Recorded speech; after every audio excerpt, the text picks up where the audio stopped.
Howdy, Team 42. It's your skipper here, Darius Dale, to present our 2024 NFL Draft Preview. I'm actually not skipper today. I'm actually putting my Swami D hat back on. So, for those of you who may not know, I've been NFL Draft Nick since around the early 2000s. My nickname that my friends gave me is Swami D. I have somewhat of a prolific career projecting talent in the NFL Draft. Some of my big hits over the course of my career. Guys like Aaron Donald, Russell Wilson, Bobby Wagner. I usually tend to scout all the Seahawks pretty closely. Things of that nature. So that's just a little bit of background on myself. What we're going to do today is sort of go through our some of our projections from previous years. Then we'll get into our big board for 2024, and then we'll end with a nice rundown on some films. So this is going to be a great action-packed session. So let's just hop right into it. So just a quick disclaimer here for those of those of you who might be watching us from Europe or anywhere else. Football is not soccer. This is a man's sport. So be prepared to see some violent stuff when we get into the film session there. So just be aware of that. So when we first started doing these videos a couple of years ago, the focus of the video was highlighting three players that we were more bullish on than consensus, and then highlighting three players that we were less bullish on than consensus. And so what we're doing here is just going to get a little bit of a review of myself in terms of those projections, in terms of how those players have played in the most recent NFL season. So we'll start with Jameson Williams. He was 13th on the consensus big board. I actually had him as the number one player in that draft. He has definitely not lived up to that billing. Obviously, the suspension and the injuries, so he's kind of lost up a season and a half. But when he has been on the field, he's been sort of sporadic. His PFF grade is for the last season was 61.4. That's in terms of their grading scale. Anything below 60 is a backup. 60 to 70 is essentially a below average starter. 70 to 80 is above average starter. 80 to 90 is a Pro Bowl caliber player. And then 90 plus is an all pro caliber, top of your position type player. So clearly not living up to that billing. But again, it's still pretty early. I mean, you tend to only want to really truly evaluate prospects after the third season to see where their career is likely headed. So we got another year in terms of assessing these prospects here. So did hit on Jermaine Johnson. He was 5th or 11th on the consensus big board. I had him 5th on my big board or on my board. He was drafted all the way down at 26. I think there were some character concerns there, but they certainly have not been an issue in the league. And in his 2023 PFF grade of 83, that puts him in the Pro Bowl caliber level, and I'm expecting really big things from him with increased playing time now that we've seen Bryce Huff move on to the Philadelphia Eagles. And then epically a bad on Malik Willis. I got sucked into all the arm talent and all the movement skills. And quite frankly, this kid sucks at football. I hate to say that. I hope he turns it around, but you just watch him play. It's very clear that there's not much going on up there in terms of processing, second and third level reads and getting on number 2 and number 3 and number 4 in the progression. He just can't. He doesn't look like he can do it. He struggled with that in college. I assume that was because of his offense in college and that he would be able to actually pick that up in the NFL. But the reality is all that talent is really being put to poor use from clearly a lack of development there.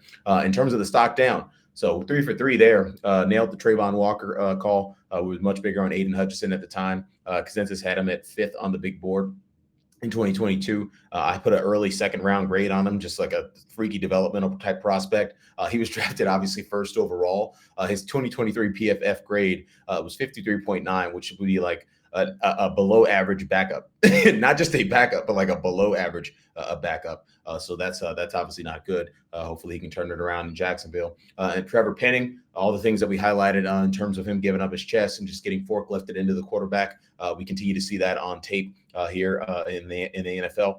He was 18th on the consensus big board. Then we had a mid-round 2 kind of developmental grade on him. He was drafted 19th overall. Tackles, receivers, edges, quarterbacks. Those positions always tend to get overdrafted because of the scarcity value for those players. But still, with a 53.6 PFF grade, not good, definitely not good. And then lastly, Ika Mekwonu.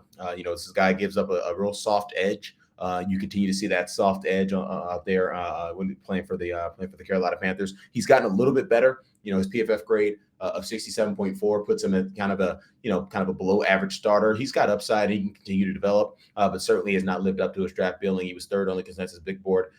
We had a mid-round 1 grade on him. He was drafted 6th overall. So clearly has not lived up to that billing yet. But again, these are the players that are heading into their third year of NFL football, and that's usually when year two, year three, or year three to year four, depending on position, is when players tend to break out. So there's still some hope for the guys like Jamison, Malik, and the guys on the right side of the page here. And getting back into 2023, so this is even more of a kind of a less stable exercise, given that these guys are just heading into their second year. This will make a lot more sense next year when those guys are heading into their third year and beyond that. But just kind of really quickly, so Nolan Smith is kind of an incomplete at this point. He didn't really play much last season. I think he's going to get a big time opportunity to play here. Eagles I want to say they got rid of the Eagles signed Bryce Huff, but they're likely to get rid of Hassan Reddick if they have not done that already. So they're clearing up space to get Nolan Smith on the field, which in my opinion is a very clear stamp of approval, even though the grade is a little bit incomplete yet. Mil McDonald was hugely high on him. He was on the consensus big board. He was number two in the 32nd, or tied for 32nd in the consensus big board. We had him in mid round 1, 10 to 20. He was drafted 15th overall. So the Jets saw it the same way that we did, and his PFF grade of 71.6 puts him kind of in a above average starter right after, as a rookie, which is really impressive. A lot of the things that we saw with Will McDonald, he really displayed on tape last year for the Jets in terms of just being able to bend the corner at a very elite level.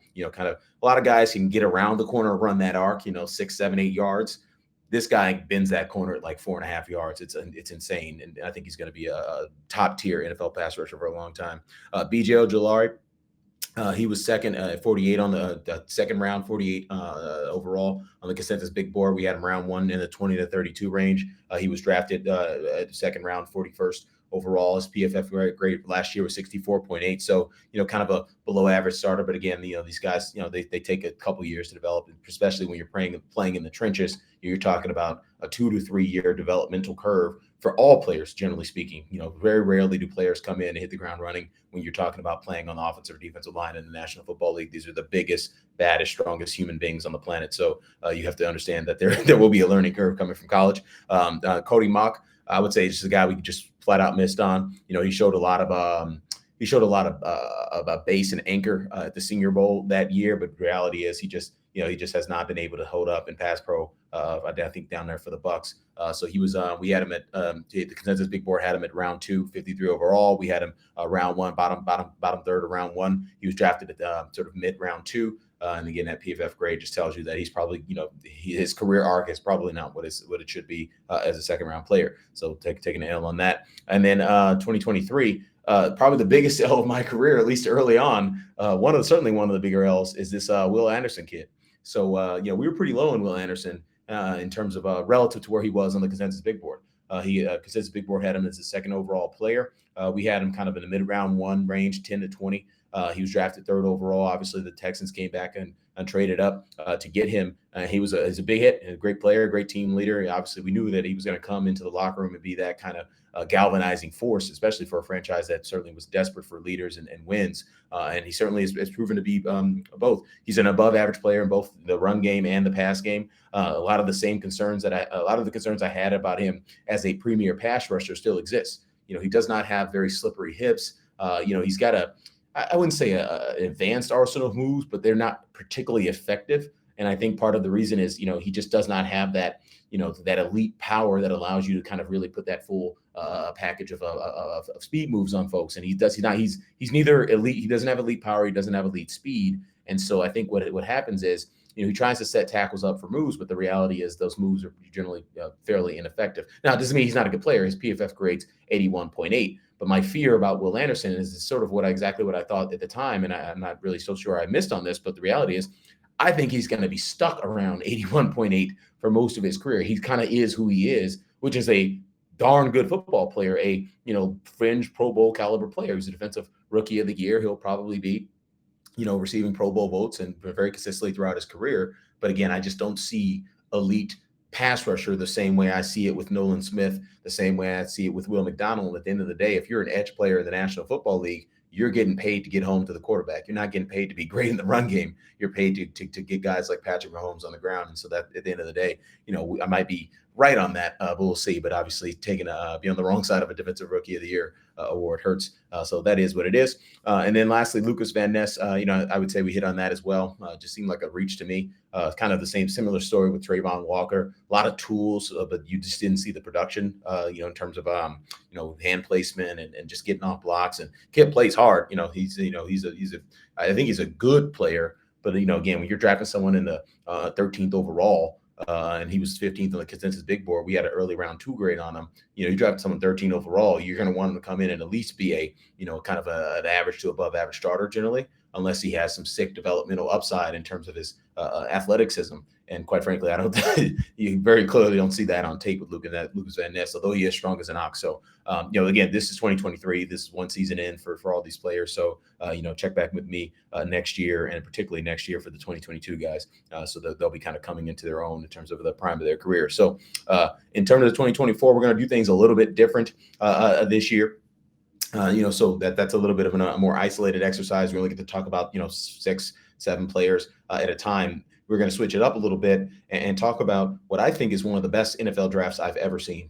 I want to say the first time I started, and I've been doing this very consistently year after year since about 2001, 2002, maybe 2001. I think it was whatever draft Bryant McKinney was in. That was the first draft that I really started to really get deep into this community, and it's been wonderful and awesome to watch it grow over the years. Now, everyone's addicted to the draft now, and it's kind of it's taken its own life. It's become its own thing. It used to be the NFL season, and then half the fans cared about the draft, but now I would say casual fans who may not even have a team to root for are big into the draft because there's so much awesomeness about it. There's the projection, trying to guess the future, being right about the future, trying to fix your team if you're a big fan of a team. Obviously, there's the personal stories for all these kids. They're realizing their dreams, watching their dreams come true. So there's a really cool aspect of that as well. So I'm just excited that I can continue to kind of present this content to you guys. So anyway, so in terms of just how I think about this draft overall. They say there's usually about, somewhere between, let's call it 15 to 20 to 25 first round graded players in any draft, right?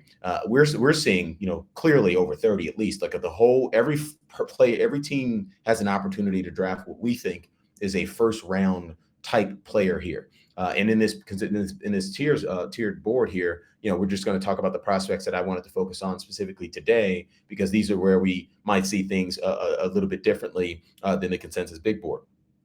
And so, obviously we got the receivers out there, the 3 receivers, you got the tight end Bowers, you got the 2 corners, you got the 3 edge guys, who else? And then you got the safety. And so you add them to the 22 that are here on this page, and you're somewhere around 32, 33 players that are, very clear, bona fide first round type players.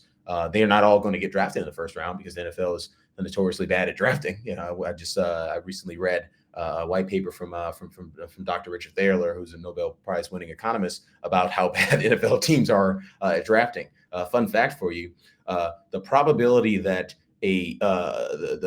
someone drafted in any slot of the draft has a better career, i.e., starts more games or produces more stats than the person drafted immediately after them at any point in the NFL draft is 52%. It's a literal coin toss. And so that's what makes part of this process so fun, is because, there's so many things that go into whether a player is good or bad at the next level. Obviously, the talent is probably the most important thing, but I would say, beyond, just right behind talent is the drive and determination. All these guys have been the big man on campus their entire lives since they were in Pee Wee football. They've been the best player in their town, the best player in their state most of the time, the best player in the country in terms of certainly in their conference in college, and among the best players in the country when you aggregate them all across all NCAA.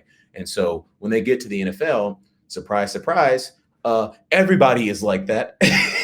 You're just one of many people who've been the big man on campus their entire lives. And so the reality is you had to have that work ethic and that drive and that determination and the willingness to put in all those hours to get better and to work on your technique, to understand your assignments. And ultimately, you got to have that fire in you to play some kick-ass football, for lack of a better word, because it's a hard thing to do. And it's certainly a hard thing to do when you're doing against some of the biggest, baddest mofos on the planet.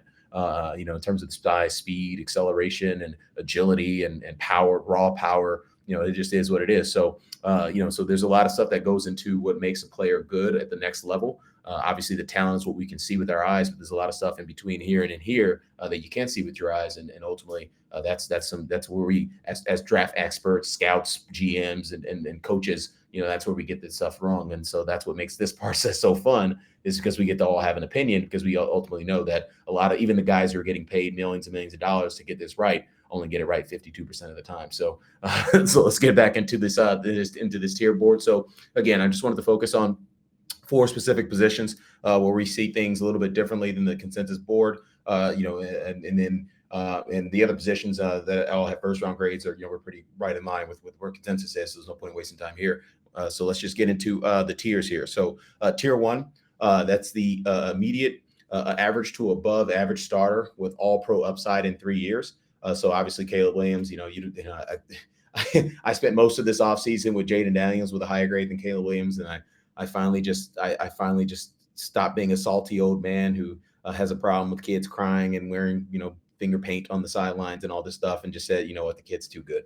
So sorry, Ryan, if I let you hanging out there, but the reality is this kid is too good. I mean, I watched Patrick Mahomes tape, and then I watched Caleb Williams tape back to back, and you have a hard time telling me that Patrick Mahomes at Texas Tech was better than Caleb Williams at USC and Oklahoma. So the reality is, this kid is a bona fide stud prospect. Again, whether he's successful or not depends on what he's got inside here, and what they're going to do for him in Chicago. But in terms of like a landing spot, there are not too many better landing spots than you're going to go to than what they're putting together over in Chicago right now. So shout out to the Carolina Panthers for completely, just botching that whole situation. Anyway, so I got Jaden Daniels up there in that same tier, So let me give the player comps, at least on the QBs, that makes a little bit of sense. So obviously the comp for Caleb Williams is Patrick Mahomes in terms of play style. I don't want to say anybody's going to be Patrick Mahomes. There's one Patrick Mahomes in the history of football. So, but in terms of, can he be 80.85 times Patrick Mahomes at some point in his career? That's a really awesome, good, perhaps a Hall of Fame type quarterback. So that's his ceiling. Now, whether or not he reaches his ceiling is dependent on him and his franchise. In terms of Jaden Daniels, I see people have been comping him to Lamar Jackson, but in my opinion, Lamar Jackson was a much, much worse passer coming out. Jaden Daniels can sit in the pocket and sling it. He doesn't have the biggest arm, but his arm is very good. And I see more like of a Randall Cunningham when I see Jaden Daniels play. And Randall Cunningham, I don't think he ever really truly realized his potential. The situation in Philadelphia wasn't great. Kind of bounced around. I think he went to Minnesota too, and but if you put Jaden, and by the way, back then, the NFL was always trying to force round square pegs into round holes, or round holes into square pegs, or what whatever the saying is. Now I think the NFL is much more attuned to what these quarterbacks do well, and they try to design offenses around what these quarterbacks do well. So when you watch the Ravens play, it's a lot of QB zone read, QB power, things that create tight boxes that allow Lamar Jackson to have easy reads on the outside when he's pitching and catching it. And obviously the play action passing game with Mark Andrews has been something that's been very helpful for his career too. So, I think the NFL is just better at coaching. Players are better at playing football. We're all bigger, stronger, and faster than we ever were. We all have film, and we all watch film at a high level. We can see who the best and what they're doing, and we all have go to camps and all this. It's just the NFL industrial complex, the football industrial complex of America has never been bigger. So the talent of players has never been better, and this is why NFL is as popular as it's ever been, which is arguably the most popular thing we have in our country. Going back to so skipping tier 2 here for the quarterbacks. In terms of immediate average to below average starter with all pro upside in 3 years. I don't really see anybody else in this class with having all pro upside. You consider the fact that guys like Patrick Mahomes and Aaron Rodgers are all pros. I don't know if I see anybody else that can reach to those heights. Tier 3 for the QBs would be immediate to above average starters with Pro Bowl upside in 3 years. I really like this quarterback class.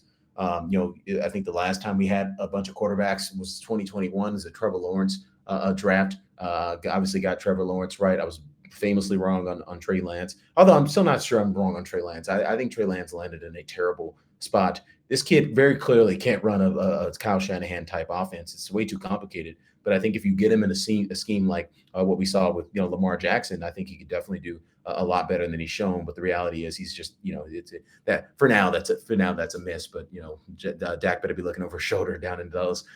Anyway, and hated what's the Jets kid? I don't even remember his name, but the kid for the Jets, the kid from the BYU. Zach Wilson, couldn't stand him. All the things, all the problems that I had with Zach Wilson in that draft are very, very clearly still visible on film now. And then you had Mac Jones, which is Chad Pennington, and then Justin Fields, whom I've never seen any human being hold a football longer in my entire life than Justin Fields. So you think about that class with 5 quarterbacks in the first round. You can make the case, at least I made the case at the time, that only 2 of them were truly first round type grades, and obviously only one of them panned out in terms of Trevor Lawrence. This is one where I see 5, 6 of these guys is really having first round grades. Even Drake May, who I'm very low on, which we'll talk about in a second, still has a first round grade. You consider the kind of upside he has and the physical talent that he has. So just getting to JJ McCarthy, and we're going to unpack all these guys in film, so I'll speed it up a little bit and just so we can get to the film session here. It's a lot sexier than just watching me talk and looking at a page. But so like JJ McCarthy, the first time I saw him is really, really, truly saw him was in the Rose Bowl this year. I thought very little of him. I thought his ball placement was bad in that game, but then I went back and watched the tape, started watching more tape, and you realize, man, this guy doesn't do it a lot, but man, he does a lot of NFL quarterback stuff at a very high level. And if you could just do that more frequently instead of 5 times a game, 20 times a game, this kid's going to be a stud. Bo Nix, I see, kind of a rich man's Brock Purdy when I watch Bo Nix play. And Brock Purdy's obviously, I don't think you can take Brock Purdy out of that situation with those weapons. I mean, he's got 5 of the best players in the NFL on his offense, and then obviously the best play caller in the NFL calling plays for him. So I don't know if you take Brock Purdy out of that situation, he's an NFL MVP candidate. But I do believe that, if you put a Bo Nix in a situation like that, or if you put Bo Nix and Brock Purdy in isolation next to each other, I think you're probably going to walk away saying Bo Nix is a better football player. So if Brock Purdy can be in the MVP conversation, I think Bo Nix could be in the MVP conversation in that situation. But obviously, Bo's probably not going to go to that situation because that's probably the best situation in the world to go into as a quarterback. Michael Penix, I see a lot of Drew Bledsoe when I watch Michael Penix play. I've seen every throw he's made for the past 2 years. I'm obviously a diehard Husky fan, having grown up in Seattle and been recruited by the University of Washington back in the day. It was actually this close to going to the University of Washington, but that's a story in and of itself. Thank God, thank God, thank God I got pulled aside and schooled to the wise ways of Yale. But that is neither here nor there. And then lastly, with Drake May, I struggle to find a comp for Drake May because it's very rare you see someone with this kind of like salivating talent that is so maddeningly bad at like normal stuff. Actually, no. What's my guy for the Colts from last year? The QB for the Colts last year. Now I'm blanking on his name, but that's who I see when I see Drake May. But Drake May doesn't have like Anthony Richardson. Anthony Richardson has like nobody can do this. You might like Anthony Richardson has like Cam Newton type upside in terms of what he can do with a football, what he can do with his legs. Drake May is like 0.7 times that, with all of the maddeningness of Anthony Richardson. And then I would argue Cam Newton was some maddening at sometimes as well. So that's kind of what I see with Drake May. I've been low on Drake May the entire time throughout this process. I feel like the some of the guys I trust a lot, in the draft Nick community, like Chris Sims, he's equally low on him. But there's not a lot of guys that are very low on him, but the guys that are low on him are as low as I am on him. Because I think the things that you need to play quarterback position, like just consistency, good footwork, being able to actually, work in a collapsing pocket and actually get through your reads and be able to hang in there. I don't necessarily see what I need to see from Drake May, but certainly his best plays are up there with anybody. So that's kind of how I see the QBs. In terms of the tackles, best tackle class I've ever seen in my life. I've never seen so many starting caliber tackles in a class. Usually there's like 3 or 4 at most. Some classes have 2 or 3 at most. There's like 10 starting caliber tackles in this class. And so I'm very high on Amarius Mims. I think he's one of the 5 best players in the draft. He has not put a lot on tape because he has not played a lot. Injuries, and he's young and he's been injured. But what you see on tape looks like Tyron Smith, Talise Fuaga. Big fan of his. He's a big mauler, can, kind of move people in the run game. Reminds me of Jordan Mailata for the Eagles. Joe Alt, just a classic pro. I don't know if he has the upside of Mims and Fuaga, but he just, just looks like he looks like the son of a former Pro Bowl offensive tackle. That's exactly what his film looks like. But I don't like that he dips his head a lot, so that's going to be cost him, in my opinion. He's going to get beat.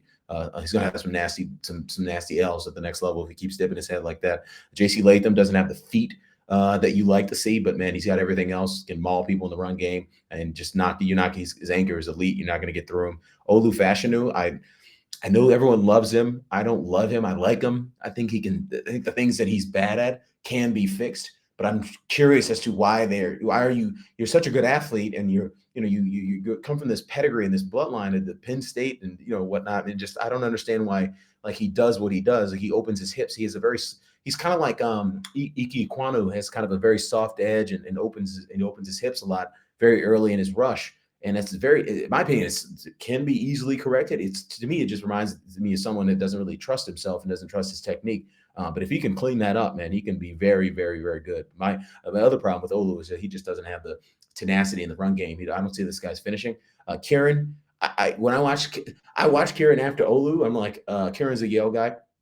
And as a matter of fact, I don't even know if I'm allowed to say this, but by the time this video comes out, it will probably be public news. So I will say this: Jeff Stoutland, the world's best offensive line coach for the Philadelphia Eagles, is in New Haven right now, working out Kieran, my protege, Kieran Armagajeti. I can never pronounce his name right, but my protege, left tackle for Yale. They're rumored to say he's probably going to be a second-round pick, which I think would be the highest draft pick we've had since Calvin Hill back in the '60s, who went to the first round to the Dallas Cowboys. So when I watch their film back to back, I'm like, I can't really tell the difference, So you're going to see it back to back to me. Obviously, the level of competition is a little bit different, but in my opinion, I think when you watch film, what you want to see from the guys at lower levels, you want to see them dominate lower level. You want it to look easy to them, and it looks easy for him.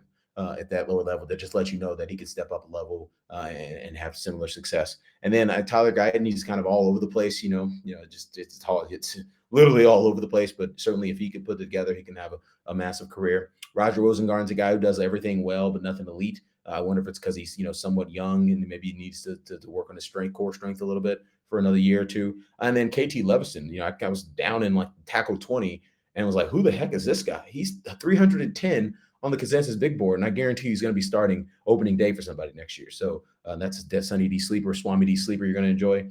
Getting to the interior guys, Troy Fautano, I just see him as a guard. He can play tackle. He's got the length, but you watch us. He doesn't have the anchor to play tackle, in my opinion. He's a big guy. He's 6'4", 317 pounds, but he gets the speed to power challenges him. And if you get challenged in speed to power in college, you are going to sack the quarterback with your butt a lot in the NFL. And so I think if you can move him to guard and allow him to work his magic there, I think he could be an all-pro type guard. Graham Barton, similar thing. I think it's very, very similar to Troy Fautano. He's very bendy. He's just a natural guard, ankle flexibility, knee flexibility, plays hard, runs through, blocks people through the whistle. It's just my kind of guy. Jordan Morgan's another tackle convert. I don't see the kind of, again, some of these guys, and when you watch them play tackle, can they just anchor? Do they just stop humanity when they want to? And I don't know that he can, but he does everything else at a very high level. Jackson Powers Johnson, center from Oregon. Zach Fraser, center from West Virginia. Both guys are just maulers or brawlers, will get after you. And then lastly, on the DT side, Byron Murphy, Zerzan Newton, two of the best players in the draft. I got Byron Murphy. I mean, Byron Murphy is a top 5 player for me in this draft. He's very undersized. He's 6 foot, 300 pounds, just under 300 pounds. But I mean, the guy looks like if you click and drag like a running back, you click and drag and make a window bigger. It just looks like he clicked and dragged a window and made it bigger. And the last time I said that was in 2013 or 2014 about Aaron Donald. Now, this, again, I'm not comping anybody to Aaron Donald. Aaron Donald's one of the top 5 best defensive players of all time, easily, maybe even top 3. And so, I don't want to put that burden on Byron Murphy, but he does a lot of Aaron Donald type stuff.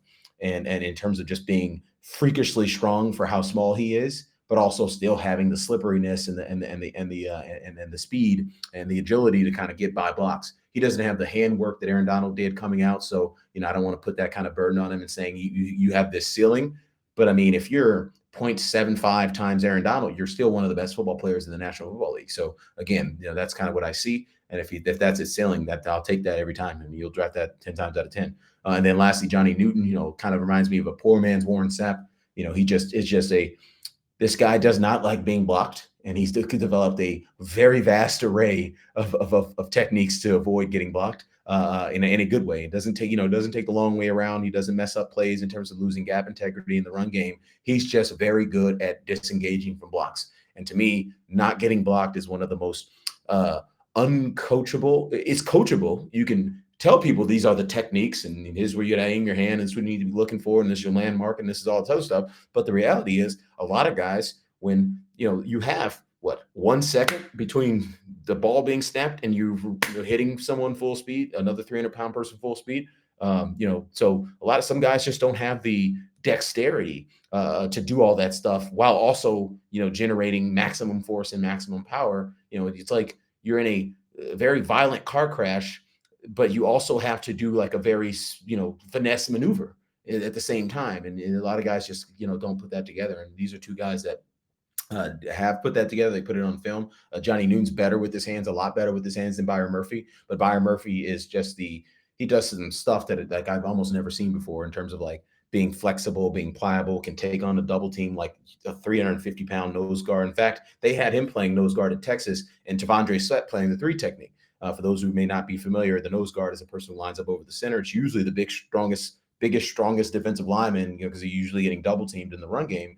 But the bigger guy, Tavondre Sweat, who's like 360 pounds, 60 pounds heavier than Byron Murphy, was playing at the more lighter of the two defensive tackle positions because Byron Murphy was A, stronger, and B, more active in terms of getting off blocks and, more importantly, knifing through double teams and making tackles. I've never seen anybody, or I certainly have not seen more than 5 people in the history of my 20-something years of being a draft analyst do that as well as Byron Murphy does. So he's going to be a great player. I think all these guys are going to wind up being really good players. Obviously, guys in tiers 1, 2 are all pro type ceilings. Guys in tiers 3 or 4 are guys with Pro Bowl type ceilings, and then 5 and 6, these are the kinds of guys that we think will get top of the market deals when they hit free agency, even if they're not a Pro Bowler. So let's just skip over to the film here.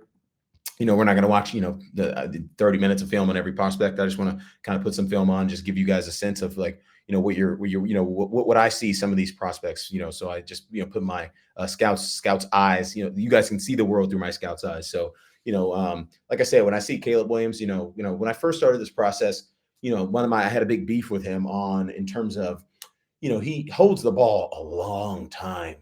A real like it just like a impossibly long time, and he's going to really struggle in the NFL in terms of being forced to speed the clock. But what I see, what I see, so you could say that the case that Justin Fields, the guy he's going to replace in Chicago, has the same problem. But the thing I see about Justin Fields is Caleb Williams. So when you watch Justin Fields play, Justin Fields will drop back and go stare at number 1 for like 3 seconds. Number 1 doesn't get open. He either takes off and runs, looks at number 2 and gets sacked. That's the Justin Fields experience. And Justin Fields is a great athlete, and when he does take off and run, it looks phenomenal. One of the best runners of all time at the quarterback position. But when you watch Caleb Williams go back there and hang on to the football, it's just his head, just like it tells me that like it's not a processing thing. It's a no one is open thing, and obviously his receivers at USC this year weren't exactly great. They got the Brendan Rice kid, but he's not particularly, I think that's him right there. Oh, no, that's not him. The Brendan Rice kid is solid, but, no one who's really an elite separator. And more importantly, that offensive line, I think what Caleb Williams is really trying to do is protect his offensive line by getting back there and being ready to run. And so, I don't want to make too many excuses for the kid because, again, 3 seconds, nobody in the history of football has ever been an elite quarterback at the NFL level holding the ball for 3 seconds a snap. So he's going to have to clean that up. But the reality is he's not holding it because he can't process. He's holding it because he's looking to make a big play. And that's going to get him in trouble in times, like the Josh Allens of the world. Josh Allen is one of the best football players I've ever seen in my own eyes. But certainly he still gets himself in trouble relative to his peer, Pat Mahomes, where Pat Mahomes takes care of the ball. Josh Allen still tries to play hero ball up there in Buffalo, and hopefully he can figure out a way to kind of bring that in a little bit while still being the Superman that he is. And so I worry that I feel like Caleb Williams could have a similar career arc to Josh Allen. You got to figure out what the right balance of playing hero ball is versus just running the damn offense. And so, I think he can figure it out if he has the right coaching. Getting to Jaden Daniels here. Like I said, Jaden Daniels, when I watch Jaden Daniels play, he's a quarterback with wheels, whereas Lamar Jackson was like, man, you're the best athlete in the state right now. There's 90,000 people watching us here. There's 100 people on each team, and you're the best athlete in this entire state. And that's quite possibly the country, whenever he's on the football field. So that's Lamar Jackson was an athlete playing quarterback. Jaden Daniels is a quarterback who with wheels. And Jaden Daniels does a lot of quarterbacky stuff. Like he gets to his drop and the ball comes out.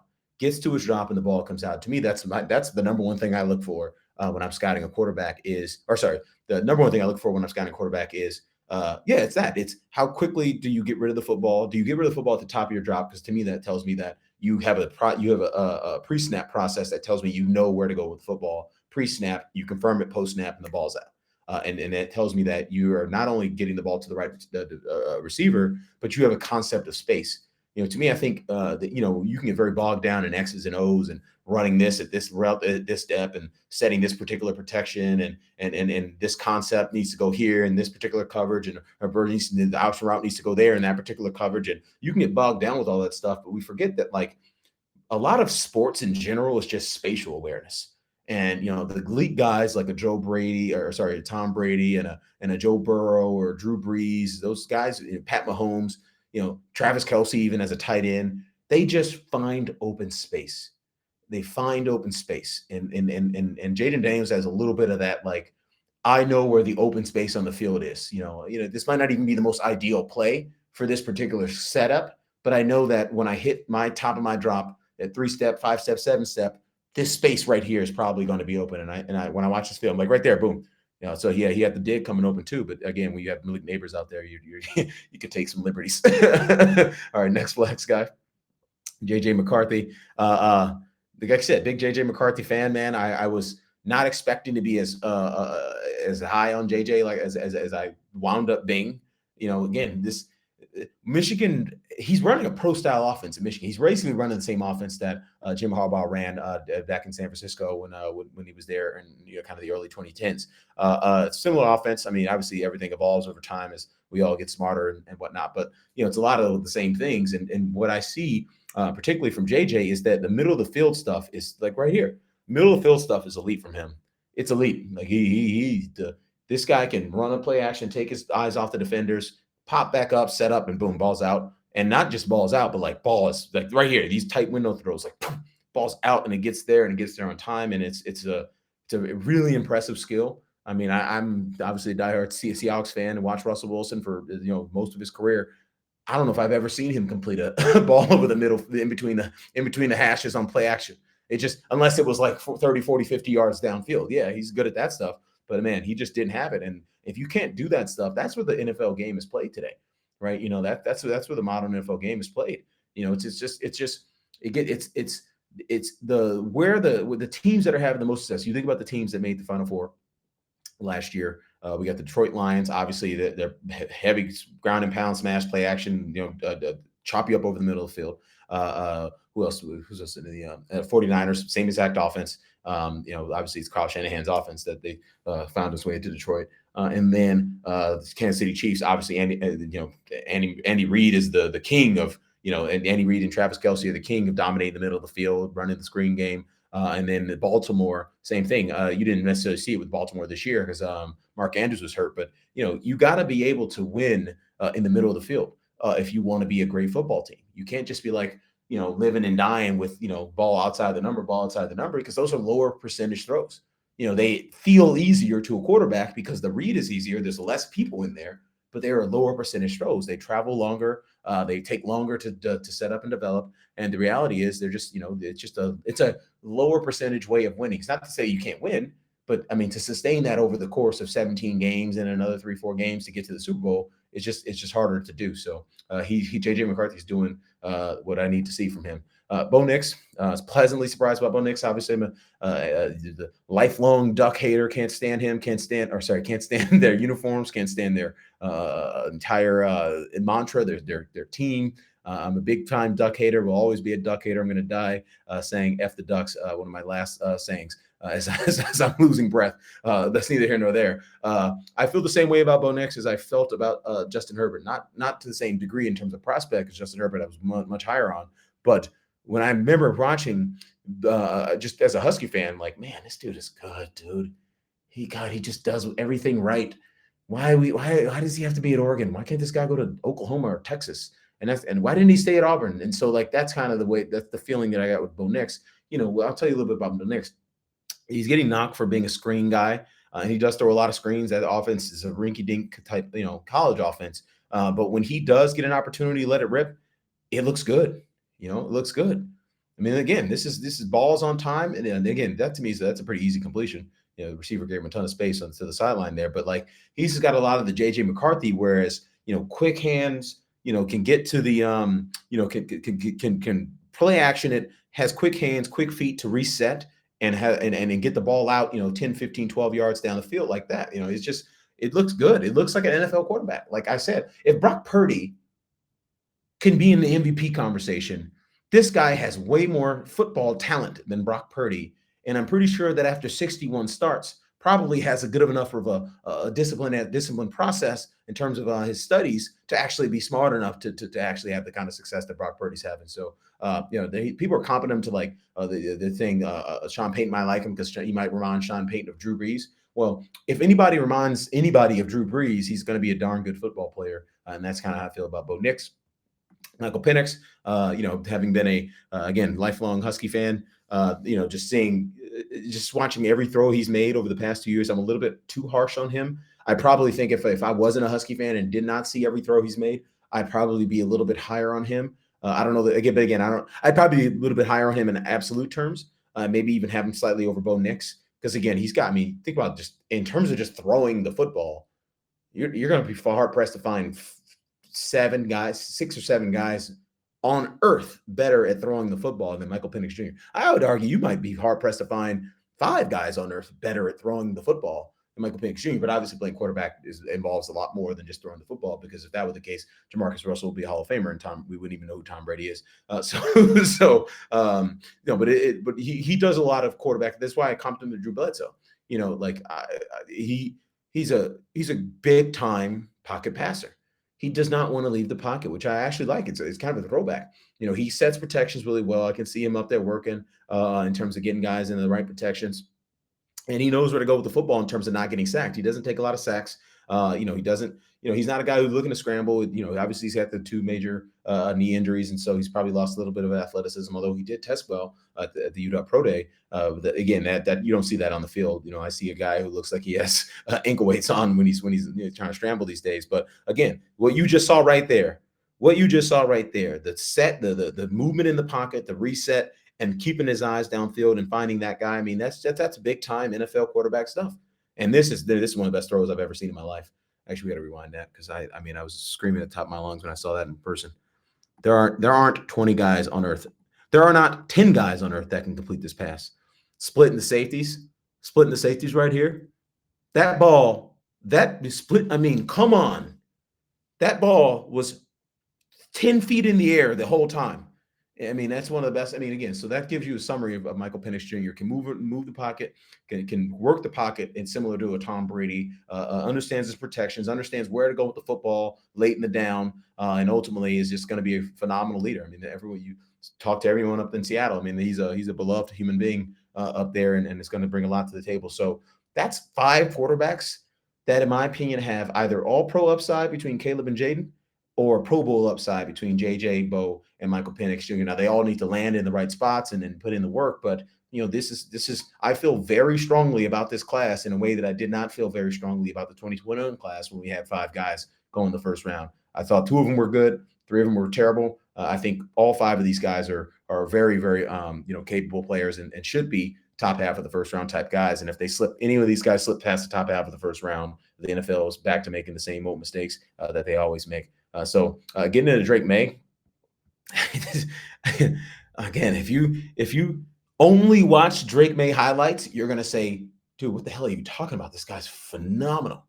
And again, you got to scout the flashes as a scout. You want to see the highlights. The first thing I want to see when I scout a scout is, okay, what are the highlights? What is this guy's ceiling? What are his best plays? Who is this guy? What's his ceiling? But then after that, especially for the quarterback position and obviously for any player in the trenches, I want to see what you are on a snap-to-snap basis. What do you do when it's 3rd and 7? What are you doing when it's, your back's against the wall and you got to make a play? What are you doing when, they've been coming after you, they've been hitting you all game and you got to make a play and it's, what do you do when you're up? Are you careless with the football when you're up? Are you conservative? Do you have the right balance between conservative and aggression? When you're up and you have a lead. So those are the kinds of things you need to look for when you're watching a quarterback play in terms of his decision making process. And when I see Drake May play, I see a lot of big time throws on tape, but I also see a lot of like, man, dude, you just like the guy's 10 feet away from you. How did you throw the ball 10 yards over his head? Or like they're running mesh. Like one of the first plays you learn in any level of football, they're running mesh. Damn ball's right behind the receiver's butt. It's like the guy's 10 yards ahead of you. Like, what do you hit him? You hit him, it's 30 yards, but you just missed. And so I don't understand that. And obviously that's a footwork and just that's just a technique issue. He's got to work on his throwing mechanics. But like what? Why do you need to work on your throwing mechanics? I don't understand that. Like, what? How did you get here if you have terrible throwing mechanics?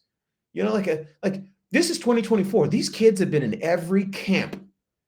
The 7-on-7, the QB coaches this. I mean, he grew up from what it seems like a wealthy family in the North Carolina area. I'm pretty sure he's had a quarterback coach since he was like 10 years old. I'm pretty sure he's been doing 7-on-7 and Madden passing academy type stuff since he was 12 years old. Why are you not able to consistently set your feet and hit the open man with the right ball placement? And so that's an issue I have with Drake May. And another issue I have with Drake May is I feel like to me, it doesn't feel like he wants to run the offense. It feels like he wants to show off his arm a lot. Whereas, like, okay, there's and again, I tend not to, if you're playing at a school where your team is not the better team every week, it's very easy to put on the hero, the cape, to put on the cape and say, well, I got to make all the plays with my arm and I got to make all the plays with my legs. And some guys are good enough to do that. Caleb Williams is definitely good enough to do that. Jaden Daniels is definitely good enough to do that. I don't think J.J. McCarthy is necessarily good enough to do that. Bo Nix, probably not. Michael Penix. I'm talking about in terms of just no matter what, we're going to win the football game, because I'm going to be way better than everybody else. There's not that many people in the history of football that are going to be better than the other, 21 guys on the football field. So, that is what it is. But doesn't mean they can't be good pros. But when I see Drake May play, I don't see enough consistency of just running and executing the offense. What we talked about earlier in terms of just getting the ball into open space. I don't see enough of that from him. So that's it. Is what it is from Drake May. Like, again, that kind of stuff is awesome, but next play you'll come back and just like, okay, you can't just hit the open guy running right across the middle of the field. This guy's got his hand up right here, number 5. That was a touch. In the NFL, he's not going to be able to run past all those defenders. You got to hit that guy on time because that's a freaking touchdown. Drake May, you're not going to be faster than Fred Warner. Fred Warner's going to tackle you for a 3-yard gain. And so that's the kind of stuff, the decision making, you just don't see. I don't see it like that. I don't see what I need to see there. So it is what it is. I'm wishing for. I hope all of these kids are first team All Pros and make $100 million. Like, I'm rooting for them all. But the reality is, I got a job to do here. So I'm rambling a little bit. So we'll speed it up when we get to the lineman, because I know people don't necessarily want to watch offensive line tape as much as I do. But man, this is a phenomenal offensive line class, and it's been a long time coming, because for like the last 10 years plus, it doesn't feel like the defensive linemen have been way better than the offensive linemen. It just been like every team has it feels like every team's had a bad offensive lineman for the past decade, whereas every other team has had elite talent on the defensive line for the past decade, and that gap is finally starting to narrow. In my opinion, what's caused that gap is the evolution of the 7-on-7 passing game. A lot of guys can go out and work pass rush moves and go out and work on a lot of things, but you ain't getting better at O-line unless you're strapping it up and getting dirty and hitting people in the mouth. That's just it's like fighting. And anyone who's ever boxed or did mixed martial arts, you understand that you're not going to get better at boxing or mixed martial arts by not getting hit and tackled and grappled. It just is what it is, and it's a very similar thing. Similar with wrestling as well. You just got to go do the thing that you're supposed to be good at. Whereas receivers, you can go run, pitch, and catch, run routes. You can go do a lot of other things. But again, offensive line you got to play offensive line to get good at offensive line. And so what I like about Amarius Mims, who's my one of my top players in this draft, I think he's Tyron. When I watch his tape, I see Tyron Smith. When I watch his tape, just keep your eyes on him as I'm talking. It looks like a guy who never played football before. He looks like an actor playing offensive line. He's like, you could tell that he's thinking while he's playing, but whenever he just decides to do something just like this, 65, he just dominates people like it's like like they're middle school. Like I've seldom in my life, watching as much tape as I've seen over the past 2+ decades of doing this, have seen someone just maul grown men to the extent that he does. And he's not, again, it doesn't look like he's doing it correctly, but he just is winning all the time because he's 6'7", 340 pounds with like no body fat. I mean, the guy, I don't know if you saw it, Google Amarius Mims combine photo. You're going to be like, this dude is 340 pounds. I mean, the guy has no body fat. It just doesn't, it does. There's not a lot of people on earth that are built like that. There's not a lot of people on earth that have the coordination that he does and the hand length. I think he's got like 38-inch arms, which is insane. Doesn't even make any sense to me. I mean, you got to take an Uber to get to the quarterback if you're going against him. You know what I mean? If that's how I feel about Amarius Williams, and I'm very confident that he's going to be the best tackle in this draft after 3 years. Very confident. All he needs is some coaching. Talise Fuaga, love Talise Fuaga. His game, his tape. He's just an old school guy. He likes to hit you in the mouth, and he's going to let you know about it too. It kind of reminds me of a John Runyon, but a little bit more better feet. In that regard, he's gonna get after you. And I think this is all pass pro. I hate watching. Like, oh no, there it is. I mean, that's a 300 and some pound defensive lineman that he just pancaked 10 yards down the field. I mean, again, you don't usually see stuff like that at the Division I or NFL level. You might see it in FCS at Yale. I put a lot of people on their backs, at Yale, because again, you're not playing against the NFL caliber D linemen at that level all the time. And these that's not that even to say that these guys are NFL caliber D linemen, but they are bigger and stronger usually. Maybe not better at football, but generally speaking, they have a better athletic profile than the FCS guys. You watch Talise Fuaga, and he just moves people wherever they don't want to go, and it's very impressive. And I'm very high on him. I think he's got a very high ceiling. Joe Alt, just boring film, but that's kind of what you want as an O-lineman. You want boring. Boring is good. Right here he's going against the Clemson kid from last year. I think he was a first-round pick in 23. So I just wanted to see him. When I try to watch these O-linemen, I want to see them against their best competition. Show me. I want to see what you look like when you're blocking NFL caliber players. And Joe Alt is just boring, and he doesn't have the same level of physical dominance that Amarius Mims has. In terms of the pass game, he doesn't have the same level of physical dominance that Talise Fuaga has in terms of the run game. But what Joe Alt does have is he's just solid, man. Good anchor, doesn't get beat ever. He just is where he is. But he's got a bad habit, I think, sometimes where he'll try to lunge a little bit in the pass game, because ironically, he's 6'8", but he's got like these 33 or 34-inch arms. His arms are like the same length as the Fautano kid, who I think it should be kicking inside a guard. Obviously, you're not going to kick a 6'8" guy inside the guard, but I think because of this lack of length, his choice is to let someone get into his pads if they have long arms in him, or he can lean and get the hands on him first. And obviously, you get your hands on someone first, you're generally going to have a better opportunity of winning the rep. Not going to be a guaranteed win if your head's over your feet like this, but it can be it's going to give you an opportunity to win the rep by getting your hands on them first. And so that's something that I think can be coached out of him in terms of just learning how to sit back and keep his head out of it in pass pro. But I fear that because his arms are, just kind of short, especially for someone as tall as he is, I just wonder if that's something that could be stick with him for a long time. And the great pass rushers in the NFL, if you give them anything, duck your head, your arms are too wide, your arms are too low, you don't hit your landmarks in terms of your hand placement, they're going to exploit the crap out of that. I mean, that's a 3-sack game for Nick Bosa if you're ducking your head on a consistent basis. And so that's the one thing I worry about with Joe Alt, but everything else looks clean. It's very squeaky clean film. JC Latham, I love JC Latham film. He reminds me of Talise Fuaga in terms of his ability to really move people in the run game. My fear with JC Latham is he doesn't have the ability to redirect. Like, let's say, you have the DN coming off the edge and they hit a hard inside move. He can't do that bucket step, that drop, and really can, sink his hips and carry the guy down the line and wash him down the line. I just don't see that with him consistently. But I see a lot of everything else. Like, if you're trying to bull rush this guy, you're a buffoon. I mean, I've seen him take on bull rushes and give no ground. You just don't see that stuff very often. Like they'll bull rush them and they'll stop like they're 12-year-old children.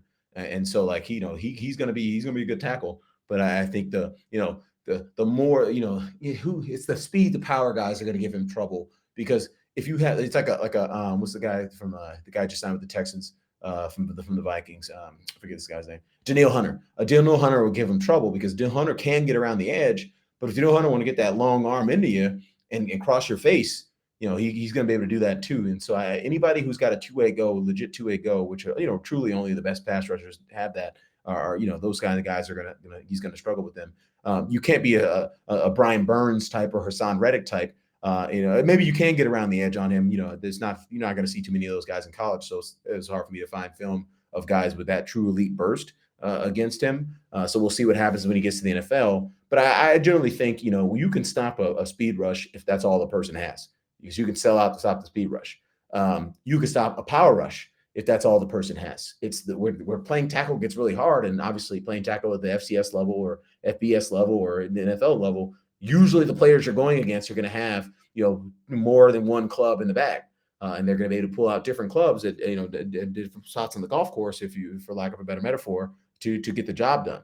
And I wonder because he can't change he can sell out and stop a speed rush, but if it's not a speed rush and that guy knives hard inside, like a Micah Parsons can do. I mean, obviously nobody blocks Micah Parsons, so that's kind of that's an aggressive comp. But if that defensive end edge player knives hard inside, I just wonder that I can see a lot of his sacks coming from from that kind of pressure, because again, I just don't see him with that kind of change of direction ability. But he's got everything else. Olu Fashanu, just a guy who, again, in these pass sets, you see it already in the first play.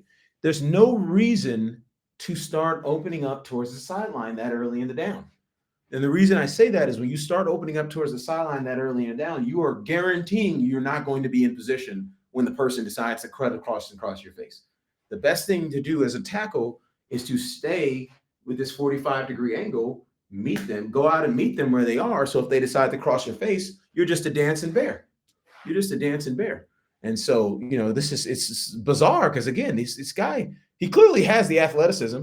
It's not like, he's got the feet, he's got the athleticism, he's got good tape. It's just maddeningly frustrating. I don't understand why he does that. And you see the reason he wound up in the lap of the quarterback on that last play. Let me go back to this. Let me show you this. He winds up in the lap of the quarterback on this last play, not this play, the previous play. My apologies. Right here.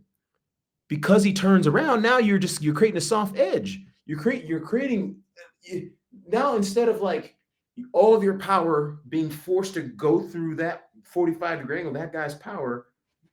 Now he's just, his power, your butt is now facing the quarterback. You're gonna go backwards where your butt is facing. And so if you're going backwards where your butt is facing at a 45-degree angle, he's not going to get to the quarterback. But if you're going backwards with your butt facing the quarterback, well, guess what? He's going to collapse the pocket. So it's bizarre. It's not a very easy thing to coach.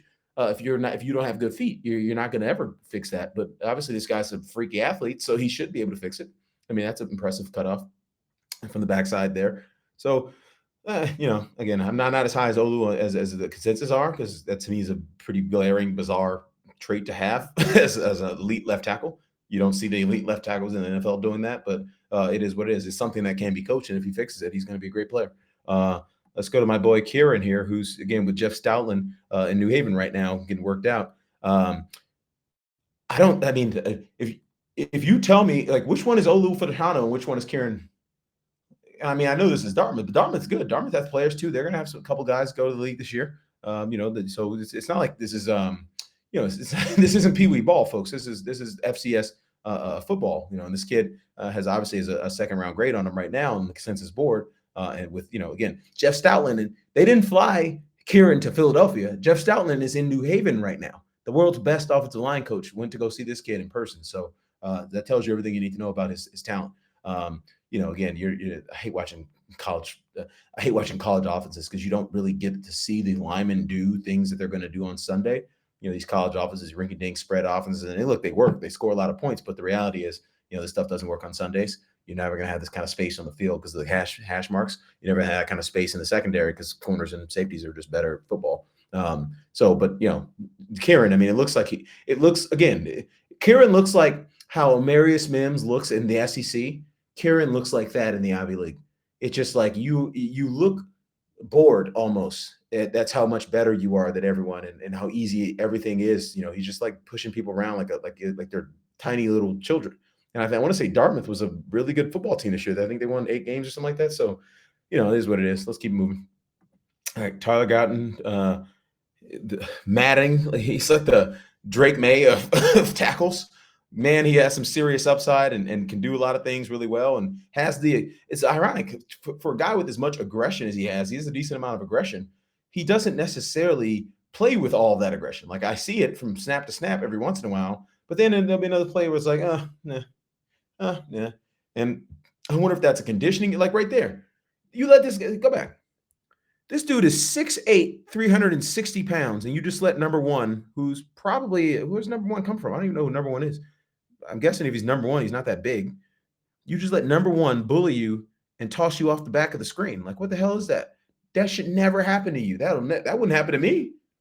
Yeah, I'm winning every rep to the whistle, every single rep, and that's the kind of attitude you have to play with as an offensive lineman. It's a very, very unsung position. But obviously, if you are a fan of an NFL team, trust me, you understand how important offensive line is, because chances are your offensive line sucks, and it's all you think about every Sunday because the defensive line is kicking your ass and your quarterback's on the ground. So, so this is a very important position, even though it's not very sexy. But again, we're not here. We're not here to entertain. We're here to keep the quarterback upright and the running backs off the ground. So let's keep moving here.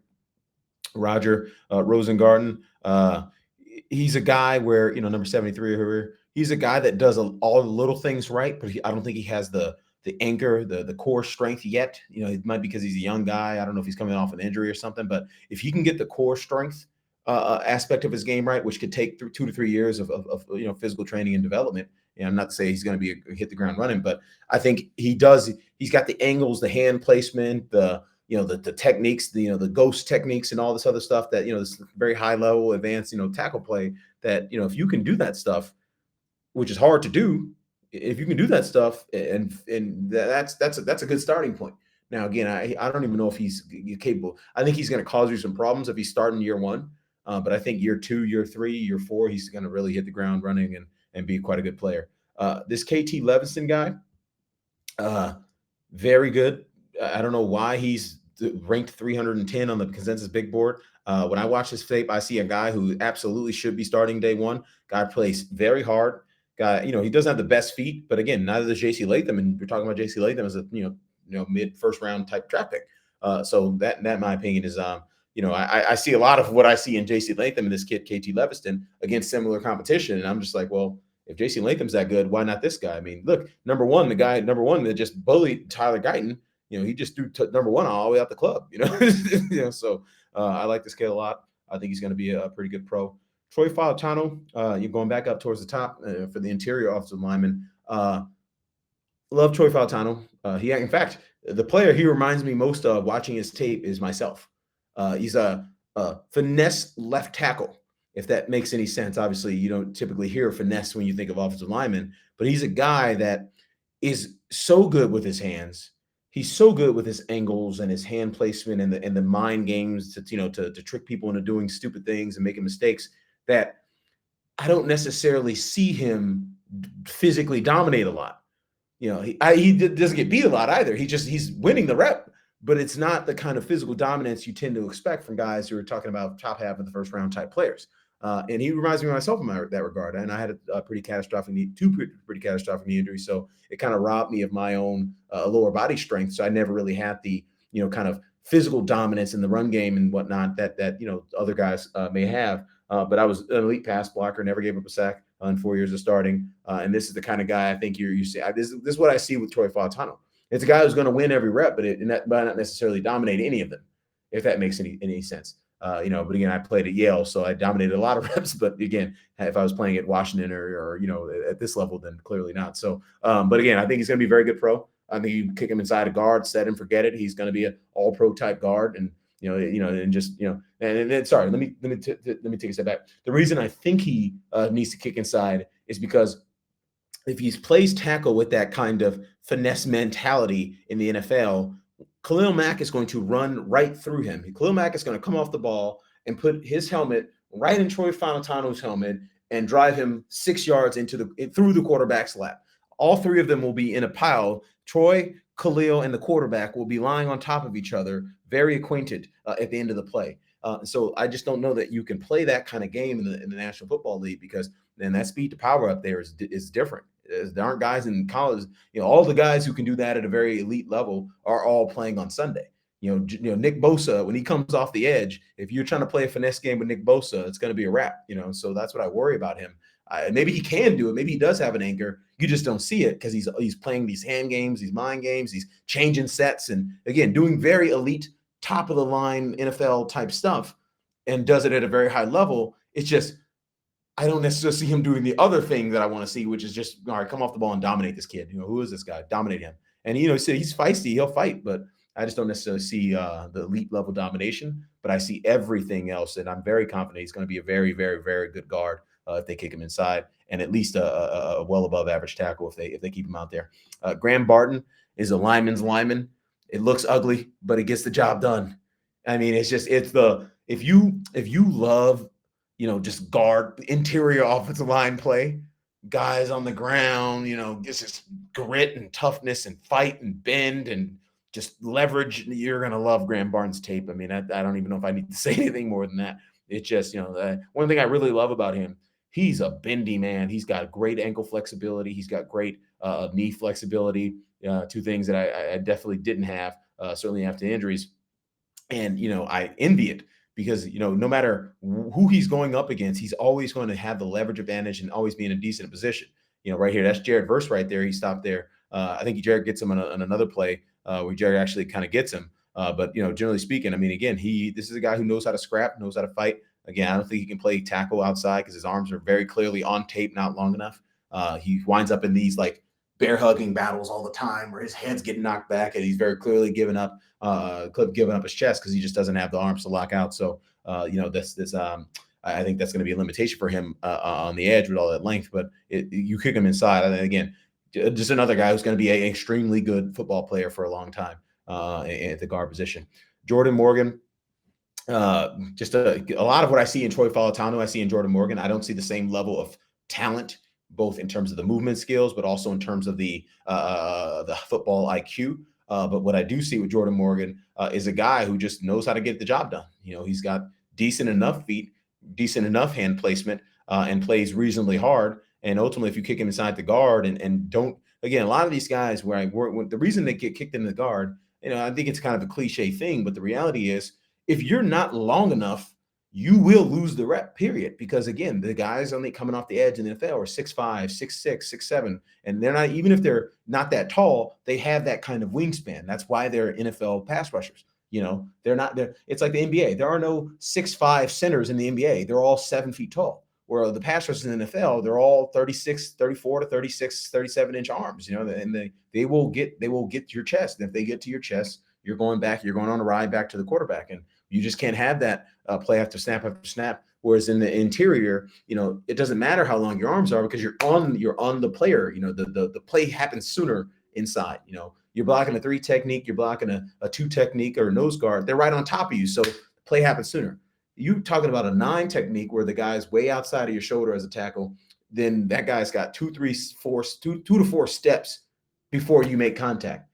There's a lot of power that can be generated in 2 to 4 steps. And more importantly, a lot of speed to power. And so that's my opinion. I think a lot of guys struggle with that when they go up to the next level if their arms aren't long enough to kind of take the fight to the defender at the tackle position. So if they're not long enough, then kick them inside and they can take the fight to a guard or a 3 technique really quickly. And this is exactly what I'm talking about right here. This is exactly what I'm talking about. That speed to power. Look at you could just see it right there in slow motion. His arms are not long enough to stop number 8, Braylon Trice, from getting into his chest. And if you're not long enough, that can happen way more frequently than you want it to happen as a football fan or certainly as a quarterback. Zach Frazier, I don't want to spend too much time on watching centers. I hate watching centers play because, and no offense to my friends who are out there in the centers, but you guys know you have an easier job than us. I mean, it's really hard playing tackle. You're on an island by yourself. It's like playing cornerback. It's the cornerback of offensive line. You're not getting much help. The people you're blocking are generally much better athletes, and they have generally a lot of the same power characteristics. They might not be as heavy, but certainly they have a lot of the same power. It's like you're blocking like 6'3", 270-pound running backs basically. Who are typically among the strongest players on the team. So my apologies if we're going to skip through some of the center film. It just makes me want to vomit because it's just very boring. But what I like about Zach Frazier really quickly before we get off of him, very much reminds me of Graham Barton. Bendy guy, can just really bend, works his tail off. I mean, he's the kind of guy who's going to finish you on every play. He's the kind of guy that galvanizes a team because he'll take somebody and just roll them on. Doesn't have the elite athleticism, but tell me what center has the elite athleticism, except for the ones that wind up in the Hall of Fame, like my man Jason Kelce. Jackson Powers Johnson has even less athleticism, but even more of a big man bear hug. First play you see here, just literally. I was going to say something. I was going to use a football term, but I'm watching my language here. But yeah, you can guess what I was going to say there. But again, that's all you need to see from him. That's Jackson Powers Johnson in a nutshell. One more time. This is Jackson Powers Johnson in a nutshell. 58. There you go. All right, next play. My two of my favorite players in the draft before we wrap up. So we'll start with Byron Murphy. Let's go back to Byron Murphy. So what I love about Byron Murphy is, man, this dude is freakishly strong, dude. I mean, he's just, I mean, it's like he's 6 foot, 300 pounds. He should not be as strong as he is, but I mean, he just mauls people. Look at that double team. Hits the knee, gets through the double team. Look at him. They don't move him at all. He's on the line of scrimmage. He just got double teamed 3 plays in a row and didn't go anywhere in any of the plays. I see routinely guys going 3, 4, 5, 6, sometimes 6, 7 yards, depending on what team's on the field, down the field in double team situations. Look at that. Look at it. That snatch. And again, this is a guy obviously 6 feet tall, so he's not going to have the elite length in terms of the arms, but still he's so quick off the ball and gets under you and plays with such low leverage that you can't move him. Low man wins. If low man wins, you're not getting lower than Byron Murphy. But it's not just that he's low. It's that he's very clearly physically gifted in terms of his pliability. He can get down on a knee, get off the knee, split the double team. Obviously, he's working hard. His motor's pretty high. And again, he's a man's man. He's a grown man. I think he's going to be one of the best players in the league in 3 or 4 years. I mean, he just has it. Again, when I watch tape, I see 0.8, 0.75, 0.8 Aaron Donald when I was watching Aaron Donald back at Penn State. That's what I see. Now, can Byron Murphy continue to get better and Aaron Donald continue to get better? They both can continue to get better. But, last year when I watched Jalen Carter play, I said, okay, this is probably the second best D lineman I've ever scouted behind Aaron Donald. I would probably say Byron Murphy, defensive interior guy, defensive tackle. And I would probably say Byron Murphy's number 3. Not quite at the same tier as Jalen Carter, and Jalen Carter is clearly not the same tier as Aaron Donald, who is, but Byron Murphy's that good. And mark my words here, I'm planting my flag on Byron Murphy. He's going to be a big time football player on Sundays. And then lastly, Johnny Newton here from Illinois. This is just a guy who doesn't get blocked. I mean, holy moly! First play. This is the first play of the game. Look what he does to his 3 technique.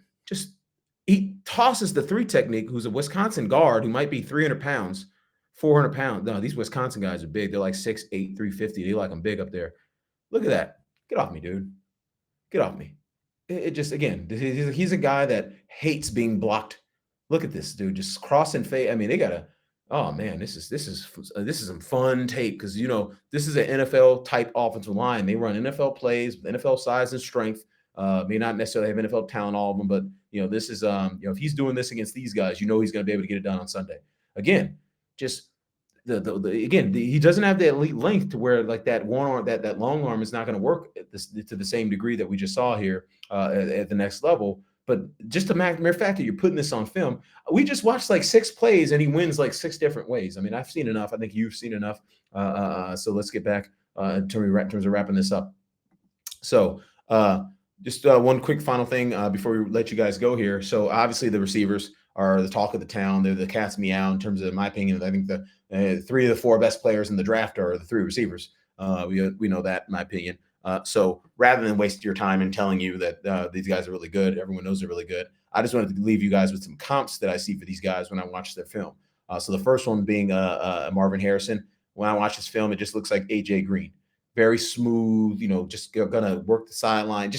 He's for someone that big and lanky, they have the fluidity and the change of direction skills to really run a full route tree. And obviously, you're great at the catch point, and can go up and get the ball and have clearly enough speed to be premier deep threats. I don't know that Marvin Harrison he's not going to burn the top off of defense like AJ Green's not going to burn the top off of the defense, but these guys will be elite deep threats for a long period of time. And so, that's kind of the comp I see for him. And obviously, AJ Green's a Hall of Fame type guy. Malik Neighbors. I mean, if you don't see one in the same uniform from LSU, but two, if you're just watching him play, if you don't see early career New York Giants OBJ, then your eyes are very poorly trained and you have no idea what you're watching on film. So to me, this is one of the easiest comps I've ever seen. Like, it just screams early career Giants OBJ. And then lastly, Husky legend himself, Rome Odunze. If you don't see Davante Adams, you've not watched Davante Adams play, or you have not watched Rome Odunze play. This guy wins very early in every route, and he's going to be a quarterback's best friend because he gets open. His release package is not, nobody's got a release package like Davante Adams, so let's just be clear about that. It can be another generation before we see anything like that. But at the college level, for his level of releases, at the college level is elite. He's got the size and strength to just body through press man coverage. I see it happen all the time. But what I think people are who listen to the East Coast bias out there, that's very much a real thing. Certainly growing up in Seattle, I'm well aware of that. The people who may not have seen enough Rome Odunze play game tape or film need to go out there and watch it, because I hear people say, oh, okay, he doesn't separate like the other two guys do. Are you sure? Are you sure? As a matter of fact, I wasn't even going to show this, but there's something I got to show here. There's something I got to show. Where is this? Yeah, this right here. There is a play against Oregon State, and this is the last thing I'll show you guys, and we'll wrap it up. There is a play against Oregon State where it's one of the nastiest routes I've ever seen. He sends the cornerback running into the sideline, he literally sends him running into the locker room. I mean, oh no, is this the one against Will Johnson? No, let's show him against Will Johnson real quick. This is the one against Will Johnson. No, that's not it. Where is it at? Here it is. This is it right here. Just watch this play. Oh, that's him cooking Will Johnson again. He cooked Will Johnson 2 or 3 times in that game, by the way. Will Johnson's going to be a top 5 pick next year at corner. Yeah, this is it right here where he cooks Will Johnson. These plays are back-to-back. So Will Johnson, number 2 there in Michigan, is going to be a top 5 pick next year. He's a big-time lockdown corner. Best corner in the country last year. See you, bud. You're telling me Rome Odunze can't separate? This is the best cornerback in college football who will be a top 5 pick in 2025. Just cooked him. And then right here, bottom of the screen. Watch the Oregon State cornerback run into the locker room. And it's going to be one of the funniest things you ever see in your entire life. Watch the Oregon State cornerback run into the locker room. See ya. All right, guys, we'll wrap it up there. I know it went a little bit long, but guess what? This is my passion. I'm so grateful to be able to share it with you guys. We'll catch you back here next year. Everyone have a wonderful draft, and we'll see you next year. Cheers.